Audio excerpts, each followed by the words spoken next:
Before we get into today's unsolved cases, I want to share a story that reminds us why we keep going, why we keep asking questions, why we keep these names alive.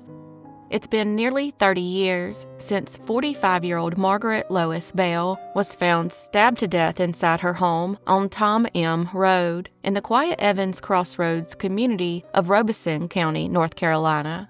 The year was 1996. No one was ever arrested. The case eventually went cold, but her family never gave up. In 2019, the Robeson County Sheriff's Office formed a dedicated cold case unit, and Margaret's file was one of the first they pulled. They believed there was still a chance, and they were right. In 2021, investigators obtained a DNA sample from a man named Kenneth Delton Locklear, Margaret's former son-in-law. He was never arrested back then, but this time, they had the benefit of new forensic testing. In February 2025, nearly 3 decades after Margaret's murder, that DNA came back as a match. On Valentine's Day of this year, Locklear was arrested at his home in Rowland, North Carolina, and charged with first-degree murder. After all these years, someone was finally held accountable. This case is a powerful reminder. Just because it's cold doesn't mean it's closed. There are families out there still waiting, still hoping, and as this arrest shows, sometimes hope is enough to carry a case all the way to justice. So if you're listening today and your loved one's case has gone cold, don't give up. Someone out there knows something, and with time, technology, and pressure, the truth can still rise to the surface.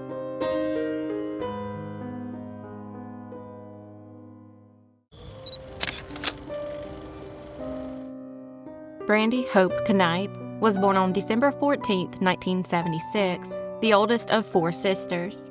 She grew up in Shelby, North Carolina, known for her warm smile, light brown hair, and a streak of independence that never faded. She married young, twice, and became a mother to 3 children, 2 daughters and a son. Her daughters lived with their grandmother, and her son stayed with his father.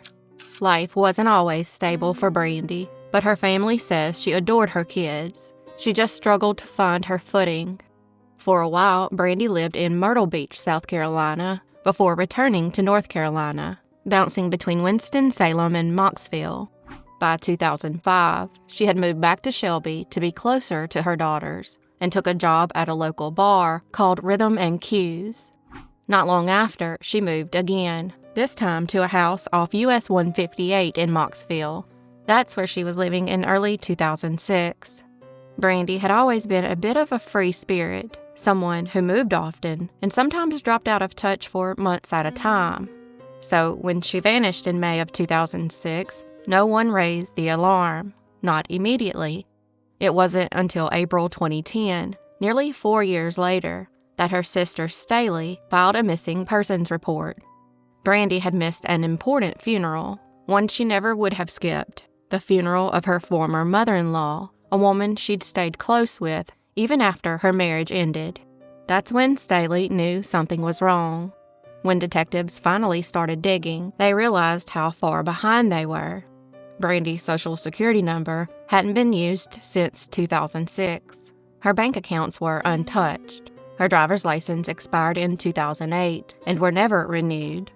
It was as if she had vanished off the face of the earth. Investigators searched the Mocksville home where Brandee had been living with an ex-boyfriend. He was still living there when they arrived. They searched the house top to bottom, even crawling into the crawl space. All they found were a couple of her personal items, a Louis Vuitton necklace and a wedding ring. No signs of foul play, no leads. Back in late 2005, Brandee invited her mother and 2 sisters, Lee and Paige, to live with her when they fell on hard times. They all moved into a home in Mocksville with Brandee's fiancé, Edwin. Lee remembers being briefly enrolled at Pinebrook Elementary School during that time, but things in that house were tense. Lee recalls Edwin as domineering and controlling, and the relationship between him and Brandee was volatile. There was constant fighting.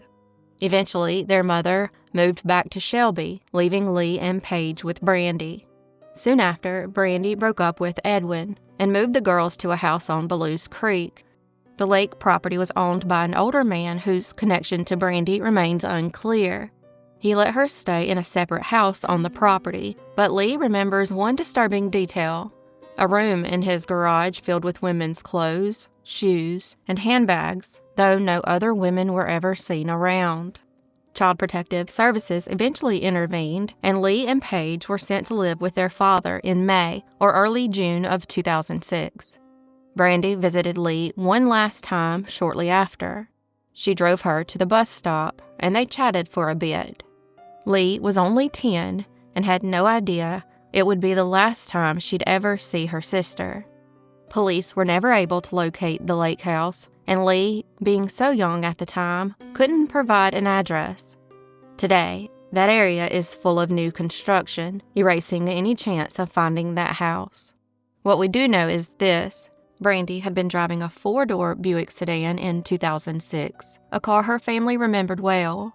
Her youngest sister, Lee, even recalled being driven to the school bus stop in it.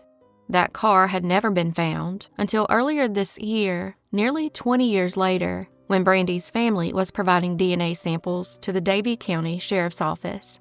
It was then that they learned parts of Brandee's Buick had been discovered at the U Pullick junkyard in Winston-Salem. Detectives looked into Edwin, but found no evidence to charge him. He's not officially considered a suspect, but 4 years is a long time for any trace of evidence to vanish. Brandee's case remains unsolved. No suspects, no firm theories, just silence. But her family hasn't stopped searching. Her youngest sister, Lee Scoggins, now an adult, has become the voice for Brandee. She's taken to social media, sharing her sister's story on TikTok, where her videos have reached hundreds of thousands of viewers. NBC News even covered Brandee's case in 2022. Still, there have been no real leads, only dead ends. Captain DJ Smith of the North Carolina State Bureau of Investigation, who was part of the initial search, has said they're still checking for new leads, but right now there's nothing new. Her family believes someone knows what happened. Maybe someone in Mocksville, maybe someone connected to that lake house, or maybe someone who's stayed quiet all these years. If you have any information about the disappearance of Brandee, please contact the Davie County Sheriff's Office at 336-751-6238 or reach out to Captain DJ Smith with the North Carolina SBI at 800-334-3000.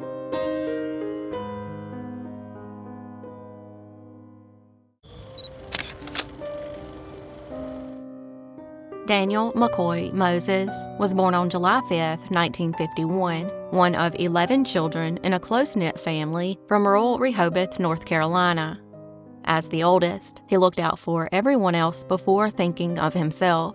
At 17, Daniel headed north to New Jersey, chasing opportunity. He built a solid life, working as a long-haul truck driver, getting married, raising a family. Sheila, his baby sister, remembers visiting him as a teenager, going to the movies, listening to music, just soaking up the time with her big brother. But in 1998, life knocked him off course. A serious back injury ended his trucking career. His marriage unraveled soon after. With little left to hold him up north, Daniel returned home, back to the roots he'd once left behind. He bought his grandfather's old home on Duke Service Road, right next door to his mother's house in Rich Square. Tucked into the quiet woods of Northampton County, he started the hard work of rebuilding his life. He lived simply. He fished. He rode his bike. He practiced karate. He'd held a black belt since his 20s. He kept to himself, but he loved his family fiercely, and above all, he could cook. His barbecue sauce became a local legend. People all over town came to know him as the Barbecue Man. He'd grill chicken in the yard, sell it by the plate, always wearing a hat, always telling a story. Then came June 16, 2011, and with it, a mystery that has never been solved. That morning, Sheila got a call. Daniel's house was on fire. When the family arrived, firefighters were already on scene. The flames were intense. They stood outside helpless, fearing the worst. But once the fire was extinguished, There was no sign of Daniel, no remains, no blood. His car, his truck, and both motorcycles were still in the driveway. His barbecue tools were laid out mid-prep. The air conditioner was still running. It looked like he'd just stepped away and never came back. Investigators later said the fire was likely caused by faulty wiring in the AC unit, but Sheila didn't buy it, not for a second. To say the fire and my brother's disappearance aren't connected, she said, that's just dumb as a doorknob. The last confirmed sighting of Daniel came 5 days earlier, on Saturday, June 11th, when his nephew Andre stopped by to buy some barbecue sauce. On Monday, June 13th, Daniel's brother Johnny paid a visit. The vehicles were outside. The AC was humming. Daniel's dog was inside, growling, but no one answered the door.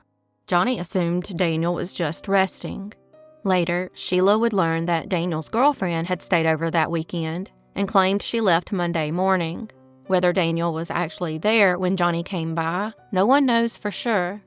Their mother, who was in New Jersey at the time, grew worried. She hadn't heard from Daniel in days. Her calls went unanswered Tuesday, then Wednesday, and again on Thursday morning. That's when she called the girlfriend. He's okay, she was told. He just needed a break. He went on vacation. But nobody in the family believed it. Daniel wouldn't go anywhere without telling his mother, who he lovingly called Ma, not when he lived next door, not without his truck, not without his wallet, and definitely not without his dog. When Sheila pushed for more answers, why his cars were still there, why his bank account hadn't been touched, the girlfriend claimed he was using a Shell credit card. The family didn't believe he had one. So they searched his car themselves. In the glove box, they found a letter. No envelope, no stamp, no return address, just a message. It accused Daniel's girlfriend of cheating, said she was seeing another man in Raleigh during the week, then coming back home on weekends.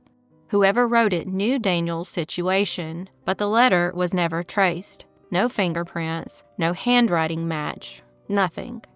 2 days after the fire, the family started putting up flyers, calling anyone who might have seen something, but nothing came in. On June 22nd, 6 days later, they officially reported him missing. A search team was assembled. About 100 people scoured the area using cadaver dogs, boats, and underwater cameras. They combed creeks, swamps, and dense woods. But Daniel's home sat in the middle of miles of rural, heavily wooded land, plenty of places to hide something or someone. What frustrated the family most wasn't just the lack of answers, it was the lack of urgency. When the sheriff's office failed to even search Daniel's vehicles, the family did it themselves. That's how they found the letter.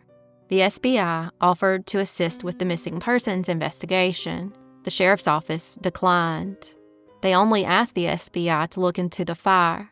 That was it for Sheila. In early 2012, 8 months after Daniel vanished, she wrote to the governor and secured a meeting with the SBI. After that, the case was finally assigned to Special Agent Walter Brown.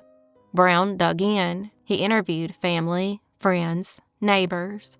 There were no signs Daniel had left voluntarily, no real enemies. He tried to speak with the girlfriend, but she referred him to her lawyer. That only raised more red flags. Daniel's dog was missing the day of the fire, but the next morning it came back, chewed through the screened porch at his mother's house, and lay down crying. Brown wondered, had the dog run from the fire in fear, or had it been with Daniel when something terrible happened? He also looked into Daniel's phone records.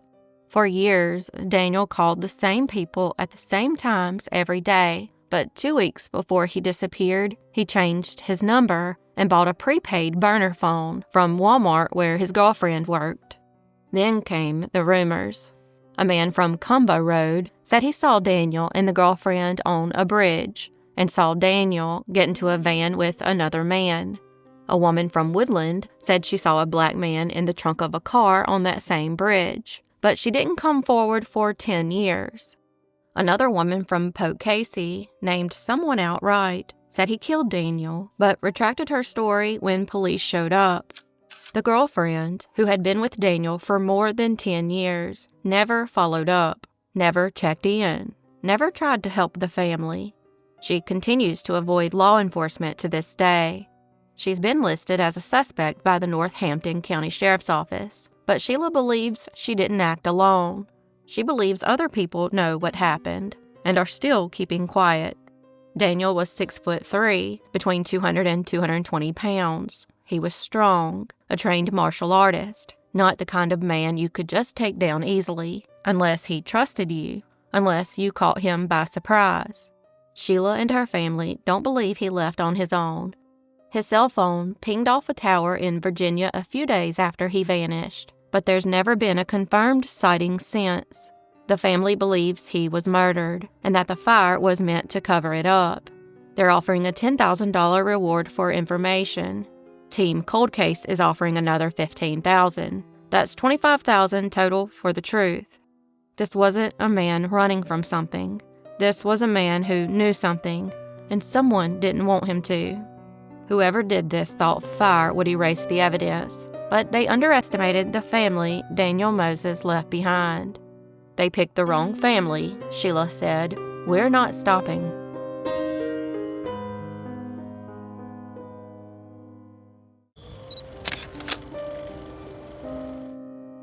Deborah Jean Asbury was born on December 16, 1967. She was described as a sweet, protective, and loving mother. She disappeared on September 26, 1994, and nearly 3 decades later, her family is still waiting for answers. At the time, Deborah was a 26-year-old mother of 4 living in Lexington, North Carolina. She had 9 siblings, a full house, and a life that, while complicated, was deeply rooted in her children. Her youngest was just 6 months old when she vanished. That morning, Deborah told her sister she was heading out to meet her boyfriend, Andy Propst, at a store on West 5th Avenue. She changed clothes, set out food to thaw for dinner, and left her purse and keys on the kitchen counter. But she never came back. She was just gone. For years, her daughter, Courtney Patterson, didn't even know her mother was missing. She was only 2 when Deborah disappeared, and it wasn't until she turned 15 when she actually found out she was a missing person, after speaking with her mom's side of the family.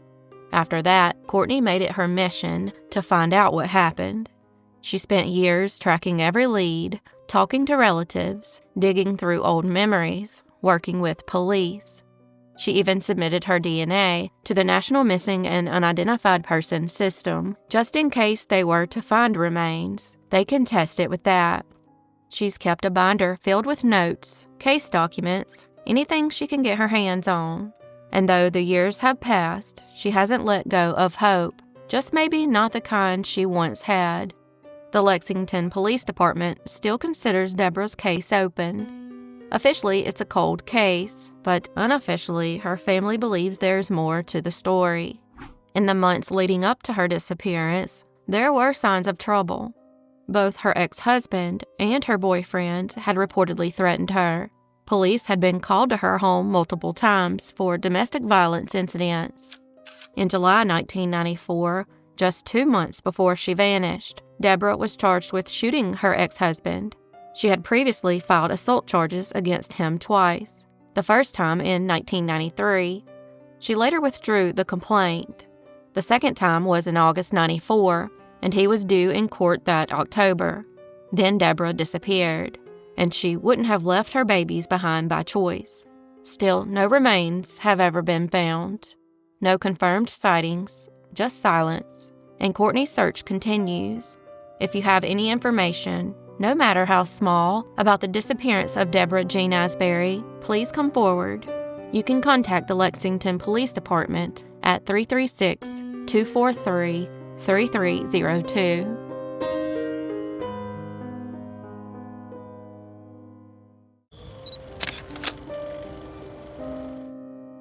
Madalina Cojocari was just 11 years old when she vanished without a trace. Born on April 11, 2011, Madalina was a 6th grader at Bailey Middle School in Cornelius, North Carolina, a peaceful town just north of Charlotte. She lived on Victoria Bay Drive with her mother, Diana Cojocari, and her stepfather, Christopher Palmer. Neighbors say the family mostly kept to themselves, but Madalina, she stood out. Brown hair, 90 pounds, full of curiosity and spark. The last confirmed sighting of her came on November 21, 2022. A school surveillance camera caught her stepping off the bus just a few blocks from home. She was wearing jeans, a white t-shirt, a jacket, and pink, purple, and white Adidas sneakers. After that, nothing. On December 15th, a school counselor, concerned about Madalina's repeated absences, confronted her mother. Diana admitted she hadn't seen her daughter in weeks. Police were called immediately, and what followed raised far more questions than answers. Inside the home, investigators found signs that Madalina may have packed up and left. Her clothes, her backpack, and other belongings were gone, but there was no note, no explanation, no obvious signs of where she'd gone, or whether she'd left willingly. According to Diana, Madalina was last seen at home on November 23rd, but that timeline didn't match up with other details investigators were uncovering. For starters, in a text message sent on December 2nd, Diana implied she was still with her daughter. And on December 4th, she was spotted getting an oil change in Hickory, but the mechanic said he saw no child in the vehicle. Both Diana and Palmer were arrested shortly afterward for failing to report the disappearance of a child, a felony under North Carolina law. And in the months that followed, even more disturbing revelations came to light. According to unsealed warrants, detectives found a fire pit in the backyard of the home. Palmer allegedly told them he had burned several of Madalina's personal items, including her mattress, clothing, Halloween costume, and even family photos. Financial records uncovered another troubling lead. Shortly after Madalina vanished, Diana made 2 wire transfers totaling $4,000 to a priest in Moldova, her home country. She also told her mother during a phone call from jail that she'd hidden a large bag of cash somewhere. Investigators say neither Diana nor Palmer ever mentioned Madalina's location in those calls. In another twist, surveillance footage from Sugar Mountain on December 16, 2022, showed a man and a young girl who looked strikingly similar to Madalina and her only known blood relative in the U.S., a man named Octavian Sabano. Detectives called the images physically consistent, but the girl was never positively identified. In July 2023, a possible sighting surfaced online. Someone claimed they saw Madalina at a gas station in California, but that post was quickly deleted, and like so many other leads, it led nowhere. In court, Diana eventually pled guilty and was sentenced to time served, just over 17 months behind bars. She was released in May 2024 and almost immediately left the country. Her current address, according to court documents, is in Kostesti, a village in Moldova. She's now considered a suspect in Madalina's disappearance, though no additional charges have been filed. Interestingly, when investigators spoke more in depth with Octavian, he said that Diana, along with her mother, had asked him for help in smuggling herself and Madalina from their home in order to get away from Palmer. She told him the relationship was bad and that she wanted to get a divorce. Palmer was also caught on a jail recording, telling his family members that Diana had a lot of cash with her, but he didn't know where it came from. By all appearances, it seemed like Diana was making a serious plan to leave. This had led many to speculate that Madalina is back in Moldova and that the payment to the priest was for his assistance. If this is true, it's unclear how she would have gotten back to Moldova since investigators have her passports. It's possible they had fake ones made because investigators found that Octavian had multiple calls to phone numbers belonging to unidentified subjects involved in illegal activity. It's also of note that Moldova and the U.S. do not have a bilateral extradition treaty. Meanwhile, Palmer took his case to trial and was convicted in under 15 minutes. He was sentenced to 30 months of supervised probation and ordered to repay over $30,000 in defense fees. During testimony, he said he met Diana through an online service then traveled to Moldova to marry her. Diana and Madalina immigrated to the U.S. in 2016, but their life together ended just as strangely as it began. Palmer filed for divorce in December 2024, finalizing it just recently. The filing shows they'd been separated since the day of their arrest, December 17, 2022. The search for Madalina is far from over. If you have any information, no matter how small, about the disappearance of Madalina Cojocari, please come forward. You can contact the Cornelius Police Department at 704-892-7773 or call 1-800-CALL-FBI.